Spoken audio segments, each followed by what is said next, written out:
अच्छा हमारे साथ केस भी हाँ वही बात की ना कि ये पहले काउंसलिंग हो जानी चाहिए। देखिए कि आप रेडी भी हैं जिम्मेदारी उठाने के लिए। हमारे साथ यहाँ पे केस मौजूद है जनाब नबीला का। अस्सलाम वालेकुम नबीला जी। नबीला मेरी शादी को तकरीबन 6 साल हो चुके, 2 बच्चे हैं मेरे, और मैं फुप्पी के घर गई हूँ अपनी।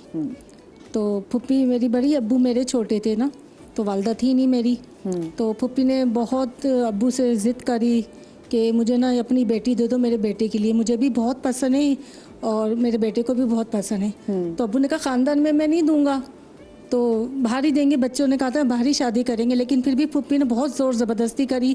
फिर अब्बू ने फैमिली ख़ानदान वालों से मशवरा किया, उन्होंने कहा दे दो, घर की बेटी है, घर में रहेगी, खुश रहेगी। बल्कि एक तरह से देखें फुप्पी का खानदान में थोड़ा डिफरेंट हो जाता है। हाँ तो फिर अब्बू ने कर दी मेरी शादी।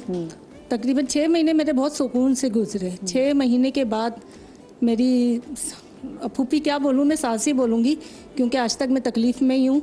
तो बस अपने बेटे पे हर तवज्जो देना, ज़िद करना। मैं उनके साथ अकेले कहीं बैठ नहीं सकती, कहीं जा नहीं सकती शॉपिंग के लिए, कि अम्मी ने जो बोल दिया वो ही होगा घर के अंदर। खाने की टेबल पे मैं बैठ जाऊं जाके, तो सास भी मेरे आके फ़ौरन बैठ जाती हैं कि नहीं ये इस तरह नहीं करना, इस तरह चीज़ें कर लेना। अब कहीं बच्चों के साथ या इनके साथ कोई खाने पे जा रहे हैं, कहीं जा रहे हैं, तो वो भी कहेंगे नहीं मैं चलूँगी और इतना ख़र्चा नहीं करना होगा।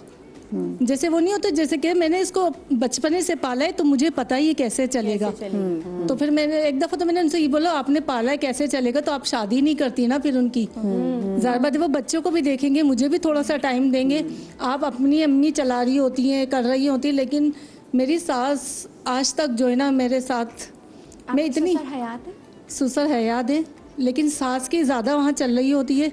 और मेरे शौहर ऐसे हो गए जैसे मम्मी डैडी वाले बच्चे नहीं होते, छोटा बचपना, इसी तरह वो कह रहे हाँ तो हाँ। कैसा है आपके सास और ससुर का आपसी ताल्लुक कैसा? सास तो मेरे कुछ भी नहीं बोलते, खामोश रहते हैं वो, तो बस कहते हैं अम्मी ने जो बोल दिया बस वही होगा। नहीं वो आपके सास ससुर का आपस में ताल्लुक कैसा है, रिलेशनशिप कैसा है? सास थोड़ी मेरी तेज़ है, ससुर मेरे इतने तेज़ नहीं है। अच्छा, और आपके वालिद साहब ने वैसे आप अपनी बड़ी बहन से बात की है? करिए, काफ़ी दफ़ा, मैं 2 दफ़ा घर जाके बैठ चुकी हूँ। अच्छा, फिर अब्बू अब क्या करेंगे? तो अच्छा बताएं आपकी सास को अब वो क्या मसला है, वो क्या कहती है कि क्या? वो कहती है जो मैं अपने बेटे से कहूँगी वही चीज़ होगी। बाज़े हम लोग कमरे में बैठेंगे, बच्चे हम लोग हंसी मजाक कर रहे होंगे, एकदम आ जाएंगी कि तुम्हें तमीज़ नहीं है, इतना घर में शोर कर रही हो कर रही। मैंने कहा अभी जॉब पे से आए तो बच्चों के साथ थोड़ा इंजॉय कर रहे हैं, लेकिन वो नहीं सुनती। यानी कि बेसिकली इनका वो मुझे लग रहा है जो कंट्रोल का इशू। अच्छा, एक सवाल एकदम मुझे भी बात करी थी, मेरे जहन में आया सवाल, और ये आप लोगों से सवाल मेरा, मैं इसका जवाब मैं नहीं दूंगी, आप लोगों ने जवाब देना है।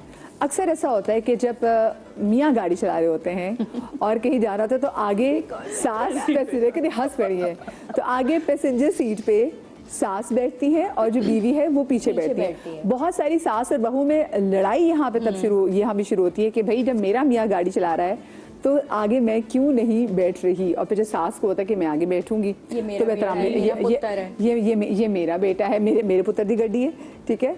तो आपको कि मैं आई स्टार्ट फ्रॉम यू सारी कि आप हंसी इसमें पर्सनल और प्रोफेशनल दोनों चीज़ें आ गई। तो मुझे ऐसा लगता है कि भाई आपके बेटे ने जब भी गाड़ी ली होगी, पहली दफ़ा ली होगी, आपने वो टाइम बहुत ज़्यादा एंजॉय कर लिया होता है। आप बैठें, ज़रूर बैठें, लेकिन आप इतना बड़ा दिल कर लें कि जब वो लड़की जाए तो आप उसको बोलें बेटे आप बैठो, उससे खुद ही बोल देना है कि अम्मी जी आप बैठे। मतलब आप थोड़ा सा तो दिल बड़ा करें। और यहाँ पे मैं फरहाना बाजी की बात से डिसएग्री इसलिए करूँगी, फरहाना आपा की, कि जो ये कह रही है ना कि कोई भी नहीं चाहता कि अपनी बहू की ज़िंदगी, मैं देखती हूँ, मैं वो प्रोसेस भी देखती हूँ कि जो लड़की अपनी मर्जी से छान पटक के 100 घरों में से आप घूम के लाते हैं, उनसे जब तक आपकी रिश्ते की बात चलती है और लास्ट डे या लास्ट वीक में वो लड़की आपको बुरी लगने लगती है, आपको लगता है दुनिया के सारे पर सारी चालाकी उस लड़की में आ गई है, सिर्फ इस वजह से कि उस लड़की ने अगर कोई मैसेज कन्वे कर दिया होता है आपके बेटे के थ्रू, और वो आपके बेटे की नाअक्ली होती है कि उसको जा के बताता है कि तुम्हारे लिए ये कर रहे हैं, वो कह रहे हैं, वो कहती ये तो मैं पहनती ही नहीं।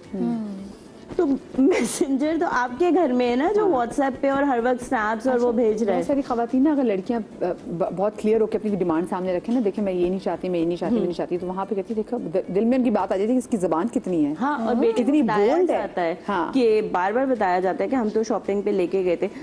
मसला ये है कि आइडियल सिचुएशन कहीं पे भी नहीं होती है कि आप कहें कि जी अच्छा आओ और बहुत हम वेलकम। कुछ लोग होते हैं, कुछ फीसद लोग होते हैं क्योंकि मैंने देखा है लोगों को बदलते हुए। वो अब शुरू में तो वो लड़के को लेके भी नहीं जाना चाहते कि कहीं ऐसा नहीं हो कि जिस लड़की को हम देखने जा रहे हैं वो हमारे बेटे को पसंद आ जाए। तो वो मिस्टर इंडिया तो घर पे रहते, ठीक है।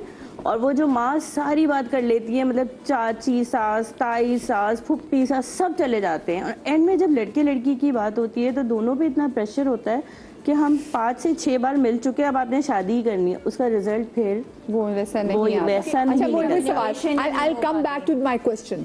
को कौन आगे बैठेगा, किसको आगे बैठना चाहिए? देखिए, इसमें कर्टसी ज़्यादा रोल प्ले करती है, इसमें टग ऑफ वॉर नहीं होना चाहिए। हाँ। एक खातून अगर मुझसे ज़्यादा एल्डरली, जो मेरे घर में भी होता है, अगर वालिद हों तो वालिद आगे बैठेंगे क्योंकि वो मेरे मियाँ comfortable चला seat रहे होती है हैं। ना, हाँ। नॉट जस्ट कंफर्टेबल, देखिए बहुत सी चीज़ों में ना आपको ख्याल करना पड़ता है कि आप कैसे जाहिर करोगे कि आप बुजुर्ग का ख्याल कर रहे हो। हाँ बिल्कुल। उसमें हमारे यहाँ traditionally and culturally respect wise यही होता है कि मेरे सास ससुर में जो भी या कोई मौजूद है वो बड़ा आगे जो होता है।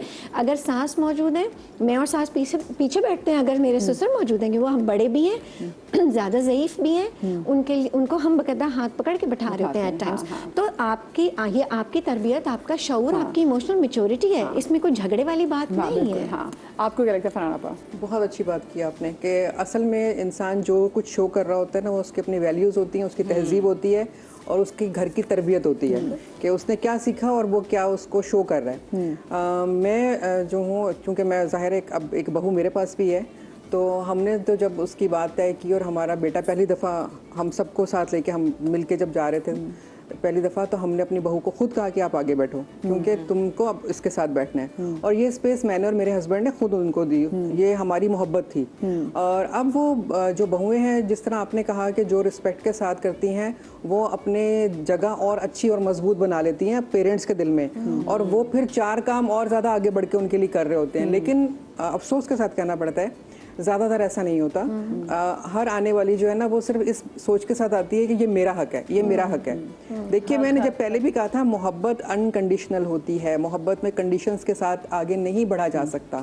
आप ये तय नहीं कर सकते कि यही बस मैं, अगर आपने ये तय कर लिया तो अगला भी फिर तय करेगा। अगर आपने कहा ये मेरा हक है, ये मेरा हक है, तो सामने वाला भी फिर कहेगा अब ये मेरा हक है। तो इन चीज़ों में नहीं पड़ना चाहिए। रह के भी मोहब्बत कितनी करनी चाहिए, ख्याल कितना रखना चाहिए। बिकॉज आई हैव सीन कि जैसे मैं अपनी कि जब मोहब्बत करा इतना बेपनाह मोहब्बत करते हैं, किसी ने अगर एक रास्ते से पत्थर उठा दिया तो मैं उनके रास्ते से दीवार हटा दूंगी कि, तो वहाँ पे होता ये कि लोग आपको फॉर ग्रांटेड लेना शुरू कर देते हैं, डोर मैट बनाना शुरू कर देते हैं। तो यहाँ इन रिश्तों में भी बड़ा ज़रूरी है कि आपने कितनी लिमिट्स रखनी है। ये ना कि मतलब पूरा अपने आप ऐसा वार दें कि अगला बंदा फिर वो आपको फॉर ग्रांटेड लेना शुरू करता है। देखिए, ये हम सब जानते हैं, इसमें ना किसी को ये कहना कि भी बिल्कुल कोई किसी को वार देता है, ये ऐसा नहीं है। सब पढ़े लिखे हैं, सब समझदार हैं, और जो पढ़े लिखे नहीं है वो ज़्यादा समझदार हैं। उन्हें ये पता है कि हम इतना काम कर सकते हैं, इतना नहीं कर सकते। जैसे हमने शुरू में भी मैंने ये बात कही थी, उनको देने की लिमिट्स का नहीं पता कि आपको किस हद तक देना है। वो क्योंकि हमारे पेरेंट्स ने बनाया हुआ है ना कि वो नाराज हो जाएंगे, और खौफ यही होता है कि हाई कोई नाराज हो तलवार जाए, लटक रही होती है ना उनके सर पे। तो उसकी लिमिट हमें कहाँ तक बनानी कि नहीं, देखो इस लेवल तक करना है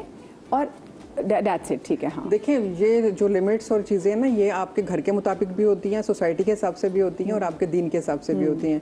तो ये तो हम सब चूँकि पढ़े लिखे हैं और हम इन चीज़ों को अंडरस्टैंड करते हैं। जहाँ पर हम अपना नुकसान नहीं कर रहे लेकिन दूसरे को हम फ़ायदा पहुंचा सकते हैं, तो बस वही लिमिट होती है कि आपका नुकसान भी ना हो लेकिन सामने वाले को फ़ायदा पहुंचा सकते हो। लेकिन जहाँ पर आपका अपना रिश्ता डैमेज हो रहा हो, जहाँ पर आपकी अपनी ज़ात डैमेज हो रही हो, तो फिर आपको रुकना होता है। सही। डॉक्टर आयशा, आगे किसको बैठना चाहिए? आगे की सीट के ऊपर वही वाली बात है कि देखें, एक बात तो सारे ही लोग समझ लें बहुत अच्छी तरह कि जो बच्ची या जो लड़की हमारे घर में आई है, इवेंचुअली फ्यूचर की मालकन वही है। ये एक रियल फैक्ट है और एक रियलिटी है। मतलब ये घर बार सारी चीज़ें, क्योंकि उसने नस्ल भी चलानी है, सारी विरासत सब कुछ उसी के हाथ में जानी है। तो वो बच्ची अगर इस वक्त थोड़े से अकल से काम लेती है और वो पीछे की सीट पे बैठ जाती है, तो वो दिलों में घर बना लेती है। ये उसकी तरबियत है जो वो अपने घर से लेके आई है। अगर वो बुजुर्गों को ही आगे बिठा रही है, वो उनकी दुआ ले रही है। अब क्या है कि उसकी जो रिस्पेक्ट है वो उसके हस्बैंड के अंदर भी बहुत बढ़ जाएगी कि यू नो हस्बैंड्स जो होते हैं ना वो अपने पेरेंट्स से बहुत मोहब्बत करते हैं, वो चाहते हैं कि ये जो मेरी वाइफ है ये भी मेरे पेरेंट्स के साथ मोहब्बत करें। उसने ये कह दिया अंकल प्लीज़ आप आगे बैठें या आंटी आप आगे बैठें, वो पीछे बैठ गई तो हस्बैंड के दिल में उसकी मोहब्बत और बढ़ गई और माँ बाप की भी दुआ लग गई। ठीक है, ये एक वक्ती टाइम होता है, उसके बाद इवेंचुअली वो बूढ़े हो जाते हैं, फिर बच्चे पैदा हो जाते हैं, उस औरत को आगे की सीट भी मिलनी है, उसको घर भी मिलना है, ये सब कुछ उसी का है। लेकिन ये बहुत सब्र का काम होता है, हाँ, ये इसको दोनों पार्टीज की जाने बहुत से सब्र से चलना है और इवेंचुअली उसको सब मिल ही जाना है। डॉक्टर शाह, अभी आपका भी बेटे के लिए अब आपने ढूंढने शुरू करनी है? यस। आप कब तैयारी शुरू कर रही है? तैयारी तो मेरी सारी कंप्लीट है, बेटे ने मना किया हुआ है। ओए होए, छोटी सी जनाब ब्रेक लेते हैं, ब्रेक के बाद हाजिर होते हैं।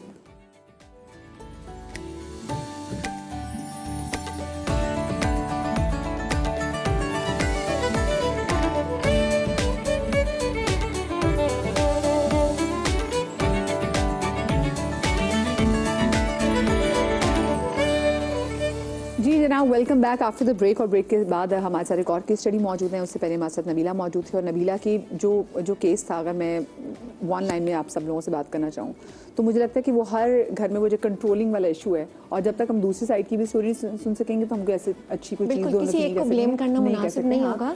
लेकिन उनकी बात से लग रहा था कि कंट्रोल वो है किसी के उनके कंट्रोल में बात रहे कि मदर इन लॉ इनसिक्योर ज़रूर हैं, हाँ। इसलिए वो ज़्यादा कंट्रोलिंग भी हैं, हाँ। लेकिन इसमें नबीला का खुद का रोल भी है कि उनका बिहेवियर कैसा रहा है, क्योंकि रिलेशनशिप दो लोग बनाते हैं ना, अकेला एक नहीं करता।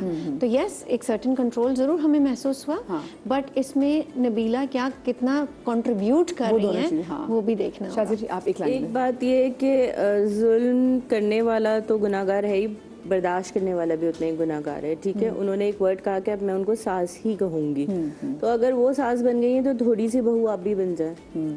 मतलब अगर आपको अपनी बाकी की चीज़ें बचानी है और जो बाकी की ज़िंदगी है तो आप भी थोड़ी सी बहू बन जाए, उसमें कोई कबाहत नहीं है। ये कोई बुरी बात नहीं है हम इसको बोलते हुए कहते हैं कि नहीं जी हम तो अपनी भतीजी लेके आए थे, उसने ऐसा किया।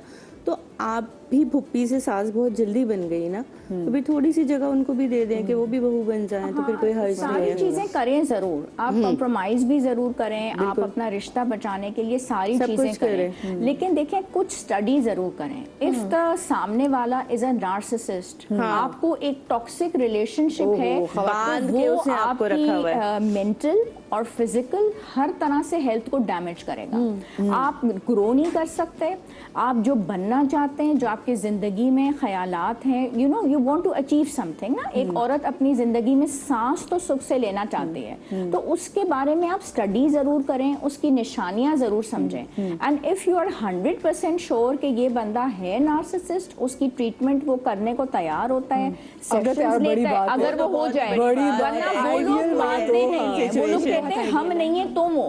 तो प्लीज टॉक्सिक रिलेशनशिप्स अगर हैं तो उससे क्विट करना जरूरी है, फिर अपनी जिंदगी बर्बाद ना करें। हस्बैंड की है, ठीक है, ये बात भी याद रखिए कि उसके माँ बाप वो उसकी जन्नत है। कभी भी आपके सास ससुर आपके पेरेंट्स नहीं हैं। ये जो हम लोग एक लड़की के जहन में डालते हैं ना, वो कभी इसको मानती है ना वो इसको प्रूफ करने की कोशिश करे। और दूसरी बात ये जो वर्ड सास है ना, तुम क्या सास हो, हमने उस वर्ड की इतनी बुरी कॉन्नोटेशंस कर निकाल दी है। दी है। सास बहुत आप अच्छी भी उसका होती है। सास वर्ड से पता नहीं हो गया तुम क्या सास बन के बैठ गई हो, तो वो आपने जिसकी नेगेटिव कॉन्नोटेशन बना के रखी है ना, तो उसको जरा चेंज करने की जरूरत है, the way you address it. मैं एक लाइन आपसे लेना चाहूंगी, फिर मैं नेक्स्ट केस के पास जाऊंगी। जैसे सबने कहा कि जाहिर है कि दोनों तरफ की चीज़ें सामने हों तो फिर कोई बात करना आसान होता है, लेकिन फिर भी मैं कहूँगी कि जिस तरह एकदम से फैसले लड़कियां कर लेती हैं आने के बाद, या फौरी तौर पर अपनी पसंद नापसंद बताना शुरू कर देती हैं, उनको चाहिए कि कुछ अरसा खामोश रह के देखें कि कौन किस नेचर का है और किसको क्या पसंद है क्या नापसंद है, फिर ग्रेजुअली उसमें अपनी चीज़ों को शामिल करें तो वो अच्छा होगा। क्योंकि देखें, आप जब जिस घर में पैदा होते हैं ना, वहाँ तो आप शहज़ादा होते हैं, वो तो आपके पेरेंट्स आपको उसी तरह हाथों में ले रहे होते हैं। लेकिन जब आप किसी नई जगह पर जाते हैं तो जगह बनानी पड़ती है। आप ये मत सोचें कि मैं आ गई हूँ तो मुझे सब कुछ मिल जाए। आप अपनी जगह बनाएं, कांस्टेंट वो और आप अपना भी तो रोल प्ले करें ना कि मैं क्या चीज़ हूँ। अगर अब बड़ा कोई बात कह रहा है मान लें, कुछ अरसे मान लें उसकी बात और देखें कि फिर वो रिस्पॉन्स क्या देता है। हाँ। आप मानने से पहले ही कह रही हैं कि तुम्हारी जुर्रत कैसे हुई कि तुमने ये बात कर दी। मैं तो तो जब नहीं आप ये जुर्रत की बात कर देंगी तो अगला तो फिर ऊपर से आएगा Challenge कर दिया ना। तो इसलिए आप आकर फौरन सबको Tactfully चैलेंज ना देखें, करें, challenge ना करें, आप हाँ। आके पहले अपना रोल प्ले करें, अपना मकाम बनाएं, अच्छे से बिहेव करें, मोहब्बत के साथ रहना सीखें। आप मोहब्बत के साथ रहना भी नहीं चाह रही और आप सिर्फ ये कह रही हैं कि इसने ये क्यों कहा, उसने वो क्यों कहा, तो इस तरह जिंदगी नहीं गुजरती।